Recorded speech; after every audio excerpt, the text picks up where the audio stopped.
রাধে রাধে বন্ধুরা, শুভ সকাল। কেমন আছো তোমরা? আশা করি সবাই ভালো আছো। আমিও বেশ ভালো আছি। হ্যাঁ, ভালো আছি বলতে হবে। ভালো আছি কথাটার মধ্যে অনেকটা কতটা ভালো আছি, কতটা ভালো থাকবো না, তার মাইনাস প্লাস করতে গেলে তো সারা জীবন কেটে যাবে। তো এক কথায় ভালো আছি, এটাই বলা বেশি ভালো। তো রান্নাবান্না এখনও বিশেষ কমপ্লিট হয়নি, আর একটু বেরিয়েছিলাম বাজারে। তো আমাদের নদী, যেটা জলঙ্গি নদী, তোমাদের দেখায়, নদীটা বেশ ভালো লাগছে দেখতে। তো এই যে বাজারে বেরিয়েছিলাম, ও তার মধ্যে একটু ক্লিপ যোগ করে দিয়েছি। এটা হচ্ছে পুজো করতে বসেছিলাম আমি, পুজোর ভিডিওটা তোমাদের সাথে একটুখানি তুলে ধরি। তো বাজারে গেছিলাম, প্রথমে কাজ হয়নি, পরে আবার আমাকে যেতে হয়েছে। তো ঠাকুর পুজো গুছিয়ে নিয়েছি, এবার আরতি করে নেব। এটা হচ্ছে পুজো করতে বসে না মন দিয়ে পুজো করতে হয়, কিন্তু কতটা মন দিতে পারি সেটা বড় কথা, তাই না? যে আদিতেও মন দিতে পারছি কিনা। যাই হোক, দিতে তো হবেই, জানি না কতটা দিতে পারছি।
বেরিয়েছি বাজারে, এখন বাজে কটা মতো, 12টা মতো।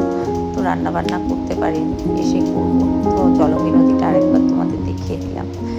আর যাচ্ছি একটু কাজে, আমি ছেলের সাথেই যাচ্ছি।